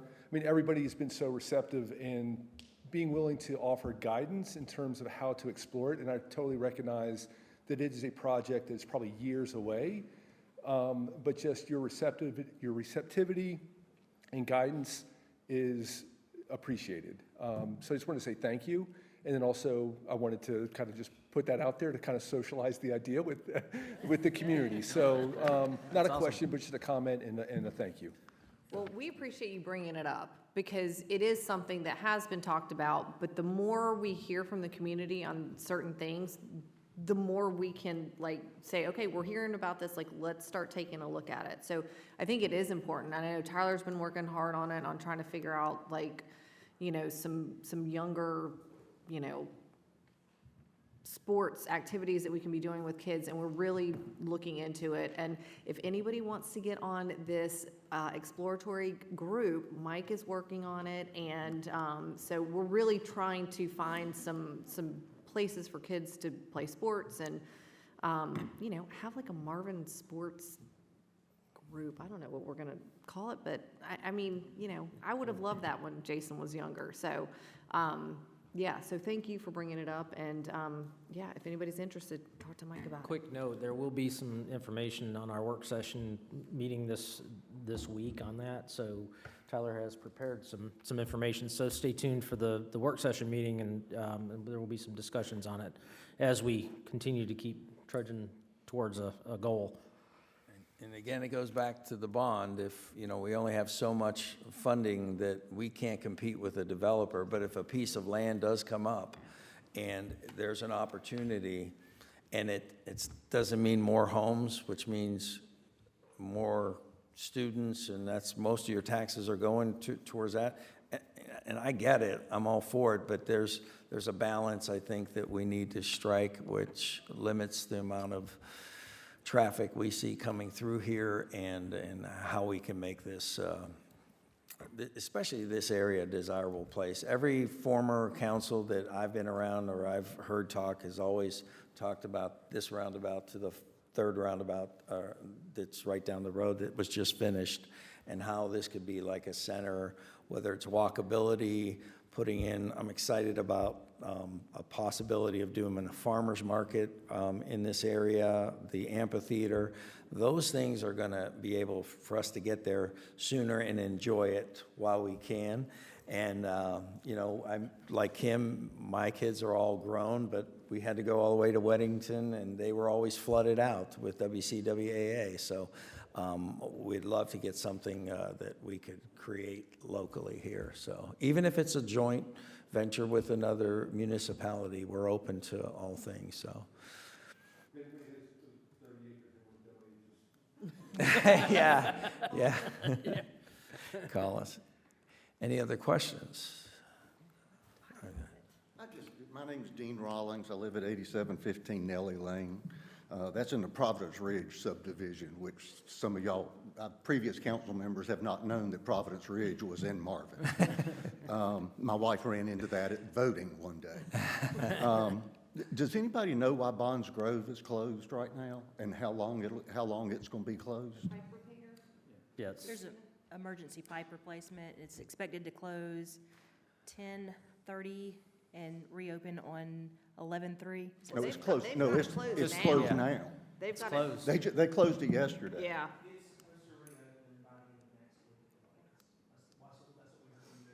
Okay.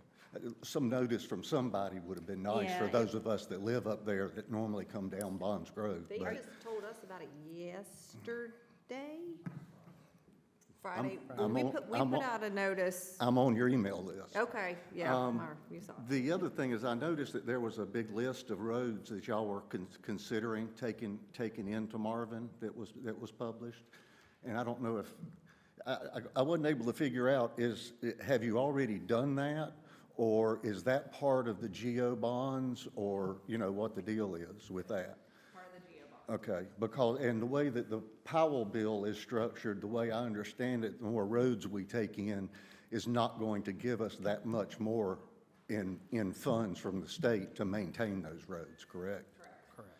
It's Okay. based on population and total mileage is Right, and the combination. and under that proposal, we would be maintaining some roads that are not in Marvin, under that current proposal. 1,500 feet from the roundabouts, isn't that what I read in there? So we're talking about maintaining roads that are not part of Marvin. Yes, okay. right here. So in order for, this is what DOT has originally told us. We're getting some maybe new information from them, because they're not 100% sure now why they told us that. But for us to get from this roundabout basically to the state line, we would have to take those 1,500 linear feet. If not, they would stop it at Rising Road, which is kind of right in front of Old Village Hall, to the state line. By not having the entire way, we would not have the entire, we would have the ability to control the entire length of the Heritage District and the speed. So the way that we look at it, yes, we would be maintaining some road that is not in Marvin. But the way that we look at it, the benefit of being able to control the speed throughout the Heritage District and try to cut down on the commuters that cut through there, and we can keep trucks off of it, like big transfer trucks off of it, because it would be our road, so we can control that, far outweigh us doing this. But then also we're, as Jamie always likes to say, we don't like to plan for right now. We like to plan for down the road. And we are hopeful, and we invite these neighborhoods that we would be right in front of. We hope that someday they will be in Marvin. So we kind of looked at it, we've talked about it a lot, and we just feel like the benefits far outweigh the negatives of having to do that very short area. But yes, we would. I'm going to be real curious to look at the Greenways map, you know, the future one, because I'm real curious to see what's going to be up on that side of Marvin. Because right now, we have, what, 35 feeder trails at Belgrove? Yeah, I mean, yeah, it's, you know, I mean, you go down and go across the bridge and that's it. And, you know, and that's counted as part of your trails, you know. Huh? Yes. Okay, all right. Yeah, it's a So, part you know, of, just to sum it up, I think y'all have done and I'm not a good public speaker, so please excuse me. You're doing great. I think y'all have done a fabulous job from Newtown this way. I think you've completely forgotten about those of us that live on that side of Marvin. You know, we don't see anything, we don't hear about anything other than the emails. Nothing happens over there. You know, we've got a little trail in Providence Ridge, but, you know, it's the same way. It's not but, you know, probably 75 feet or so, you know. But, you know, we enjoy the services of Marvin as well. And for us to have to get in our car and drive over here and park in front of somebody's house to get out to go walk on a trail, to me, is just absolutely ridiculous. You're talking about the quality of life in the town. And I think you really need to try to include everybody that's in the village for that quality of life. And right now, I'm sorry, it's not happening. And we agree with you. It's, you know, that you talk about how great this roundabout is down here, and then we talk about the situation at Bonds Grove and Waxhaw Marvin. You know, well, take the policeman you had down here and put him down there to take care of that. You've got the police situation taken care of up here on y'all's side of town. Come help us on our side of town by doing something down there. You know, because years and years ago, when I first moved here, Marvin was trying to get with Waxhaw to put a stoplight at Bonds Grove. And what happened with that is that it didn't happen because Waxhaw went down to Gray Byram and put their traffic light there now. Now we have to sit sometimes for 5 minutes to wait to get out on Providence Road, or have somebody kind enough to stop, you know. And I'll tell you, a lot of people that turn down Bonds Grove don't care about the people that are pulling out of Bonds Grove, you know. And for the fact that, you know, this area is mostly used by people outside of Marvin, like I said, we live in Marvin. If we're going anywhere, we're coming down this way unless we're going out to Providence Road to go down. So just don't forget about us. We're there, and I think you have forgotten about us. Well, thank you for your comments, and I agree with you that we haven't done as much over there, and that is one reason that we are going out for the bond, because it will allow us to get more connectivity with the trails. Unfortunately, on Providence Road, that whole project has been delayed, so the sidewalk that would have connected all the way down, it's coming, but that's a DOT project. Unfortunately, we can't do anything about that. They're never going to let us take over Providence Road and do that. But we are, with the bond, planning on going down all the way down Newtown Road. The Providence Road will pick it up when that project's done, but then coming down Bonds Grove, coming down there. And yes, we have put. So we're talking 2050? No, sir. With the, again, with the Providence Road, we can't do anything about that. So, but no, with the bond. So we're stuck until Providence Road is done? No, with the bond that we're going out for on the March 5th referendum, that bond will go down Newtown Road, but it'll also go down Waxhaw Marvin, and it'll go down Bonds Grove. And it will have that connectivity down that trail. And that bond will also help the funding for the roundabout at Waxhaw Marvin and Bonds Grove. So I agree with you. We do need to do more over there. And this council talks about that, and we are trying to implement these things for the other side of Marvin. So I agree with you. You're not wrong, but we're trying to fix that now. So one of the things, again, to you, and I completely understand, I agree with you, I agree with Kim. It's action that you're looking for, and there's some things that aren't actionable. Like, I know that I'm a part of the CRTPO, Charlotte Regional Transportation Planning Organization. When they did the plans and they're talking about Bonds Grove and Waxhaw Marvin and doing that, and they're looking at the priority list, and I'm going, why are we not addressing this? This is a critical intersection. So we got together, or I got together with other people on the CRTPO board and said, we need to address this. This addressing your neighborhood and your community, because that's not a safe intersection. And it's not safe for you or that whole area over there. Meanwhile, over the past 2 years, what we were able to do was move that roundabout up because it was kind of sitting out further away. Now we pulled it in, and now it's closer to being realized than it was 3-4 years ago. So what's the projected date for it now? 2026. Yeah. So But the again- county is working with us as well, and they are, because it's partially county as well as the village of Marvin. We have the same issues with this roundabout right down here. And to solve part of that problem is you put a police officer there to help direct the traffic. Why don't we deserve the same consideration? Real quick, because you're not at the podium, so I want to make sure people at home can hear. Basically, he's asking, just so anyone can hear, why can't folks have off-duty coverage at Bonds Grove and Waxhaw Marvin?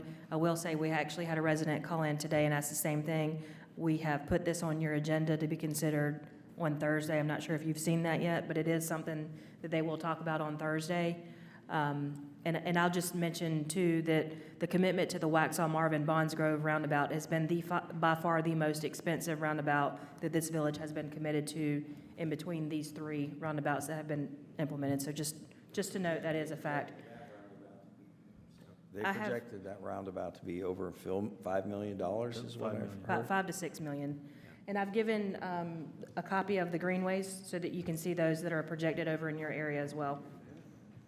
So, just for the record, we reached out to Waxhaw and other communities that utilize this main thoroughfare to see if they would help participate in this program, where it was a volunteer program, just to be clear. The funding was there. It was a volunteer program. If it was a nice day out, we probably had an officer out there. Maybe if it was pouring down rain, maybe not. It was hit and miss, and it was always during the school year time, but then we changed that to. Yeah, we had it in the afternoons. Would the morning or the afternoon be a better time to have officers there? Because we had them here at this corner for 2 hours in the evenings. Mornings. Mornings? Yeah. School is a big So issue over tell me there. what times in the mornings would be better. John, will you come up here to the podium so people at home can hear? People at home can hear what's going on. My name is John Barasich, and I live on Sandalwood Drive in Providence Estates, so down in that area as well. And what I've really noticed, because I come from the south, is that especially in the mornings, just like you used to have the intersection of Newtown and Marvin back up all the way to the entrance of Firethorn. It's now, if you're coming out of Providence Estates or Valhalla, it's typically taking about 10 or 15 minutes in the mornings, and it's backing all the way up to the entrances to our neighborhood. I want to say that I think the council has been very engaged in this.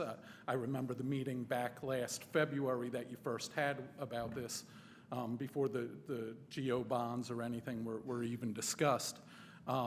Where you actually voted to put it on the priority list. And I think that's been helpful. Now we're looking at a way to pay for it. I guess one question I had was, when we saw that roundabout number, I think it was only 150,000 or 200,000 that was on one of those slides. And I was wondering, that still can't even be just our portion. No, It would it's have more to be than much that. higher Ours than is that. like 550,000. 590, 590,000. Something like that. Okay, Different because I thought I phases. saw something that was attributed to like I think that was our 250,000. first, That like, was yeah, it was phase one, which would be the preliminary engineering. So it's the engineering plans of the roundabout itself. So it will be substantially higher than Oh, that, yeah. and that's why really it would be a part of the GO bonds. yeah. The bulk of it's going to be the construction, so that's, like she said, it's 500,000 to 600,000 with Plus the first two. 50% overruns. Yes, and Union County has committed $500,000 to the project as well, as part of their, I mean, it's in the county as well. One of the things that I want to bring to everybody's attention is that we have been working very hard to fast-track this, knowing that the Providence Road construction is coming in 2027. It has been a major priority for not only us, but the county to get this project done by 2026, anticipating the overflow of traffic onto Waxhaw Marvin Road corridor for the construction of Providence Road. So we're very aware of it. We've been working on it for some time now. We haven't forgotten that side. I live halfway in between. I use that intersection every day. And we're working on it. And unfortunately, our hands are tied a lot of times when it comes to NCDOT and how the speeds that they do things.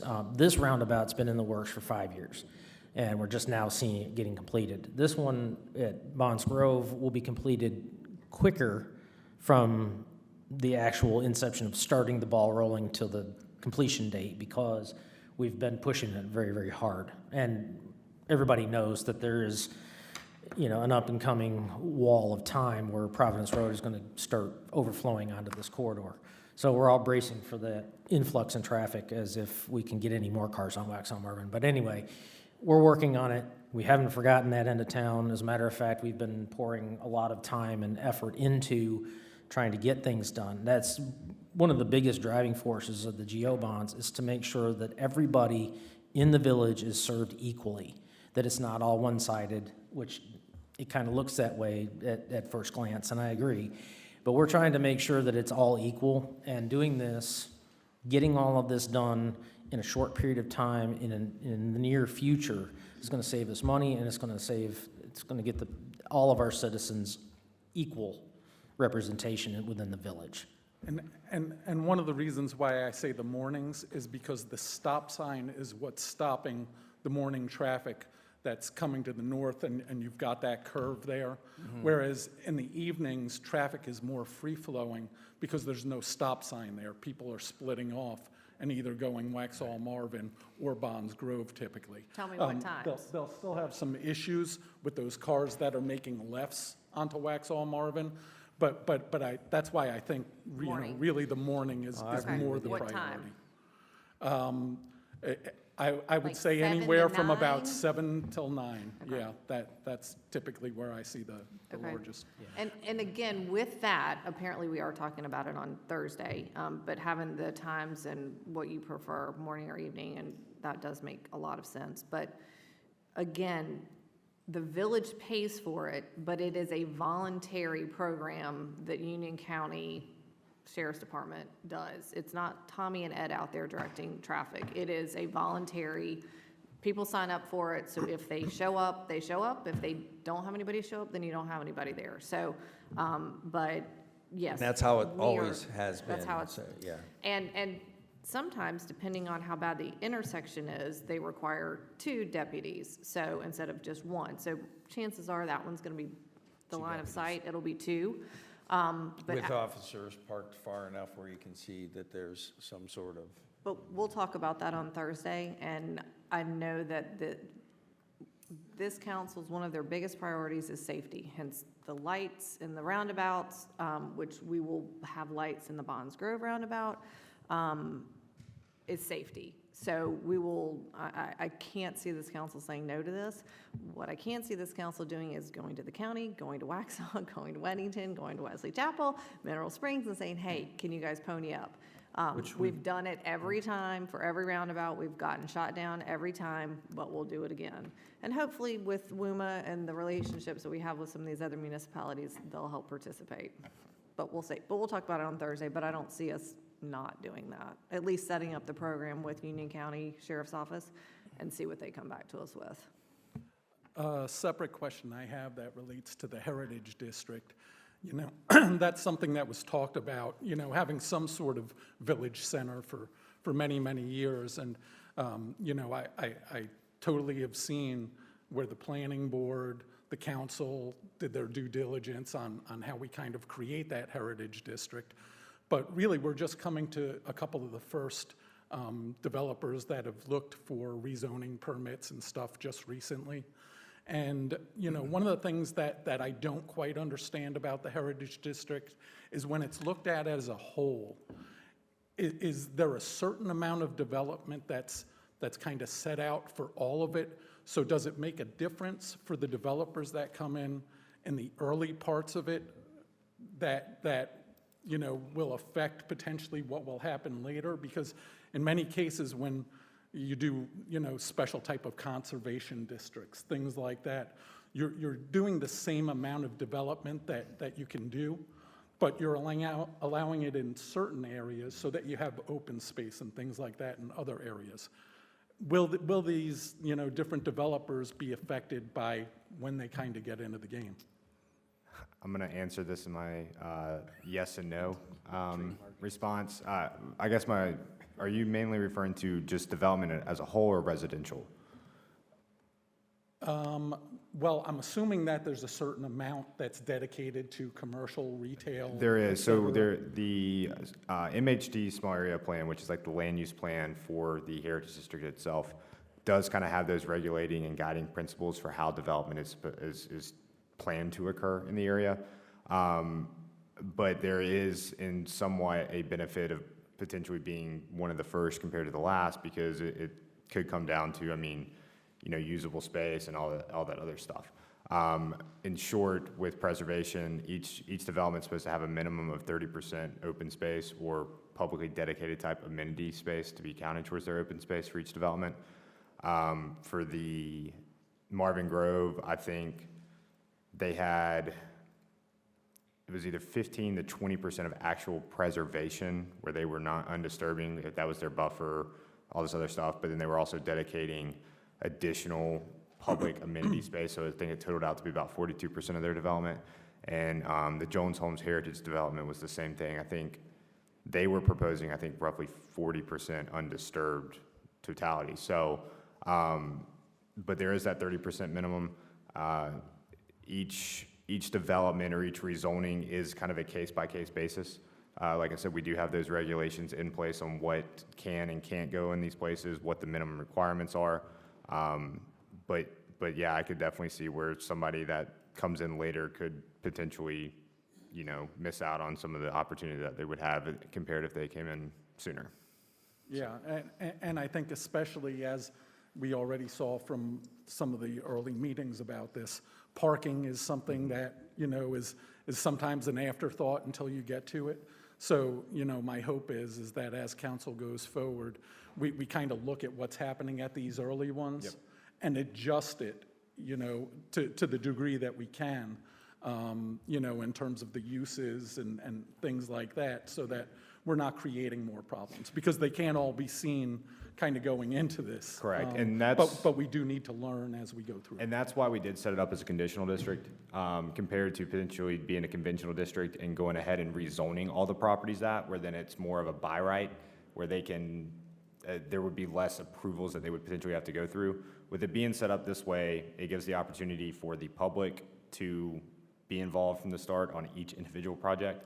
It also gives the council, you know, this council, future councils, a chance to look at what we have currently, what's being proposed, if this is the right fit, all that stuff. Because, you know, to your point, parking, the intent's kind of, you know, have these shared parking to once again limit where you don't have just a huge parking lot for a development that's not being utilized. So, you know, if another development was to come in, you know, next to Marvin Grove, for example, you kind of then look at the parking total of what would be shared for them all and make sure that it's kind of sufficient. So, those protections are in place, and it's with that process, and that's just the only negative, is that's why it's taken some time, because it's 13 different properties, and it's whenever they're ready, and if they ever are ready, and, you know, so, but we're working towards it. Well, and even as there's discussions for individual properties about ingress, egress, how that's affected by the roundabouts themselves and Yep. stuff like that. it's almost like you have to kind of look at it more holistically sometimes. Correct, yeah. Thank you. Thanks, John. Anybody else? Come on down. The water's great. Nothing else? All right, well, we appreciate, again, you guys all showing up and great questions. Thank you. I think you might see some action sooner than later on the corner, so hopefully, and anything, the suggestions, it's great to come with ideas too, because that's what we're trying to serve the community, so this is one way to do it. And we do up to 2 of these a year, right? That's what we decided to do? Next year, because we'll have the bond one, so Oh, it'll be probably yeah, 3 next yeah. year. But again, thank you all for coming, and I'll be around for a little after. I don't know if anyone else, but if you have any other questions, I can give you my card or other council members. Staff is always available. Again, we thank them. Thank you all for coming, and I will need a motion to adjourn. So moved. All's in favor? Aye. Motion passes. Thank you.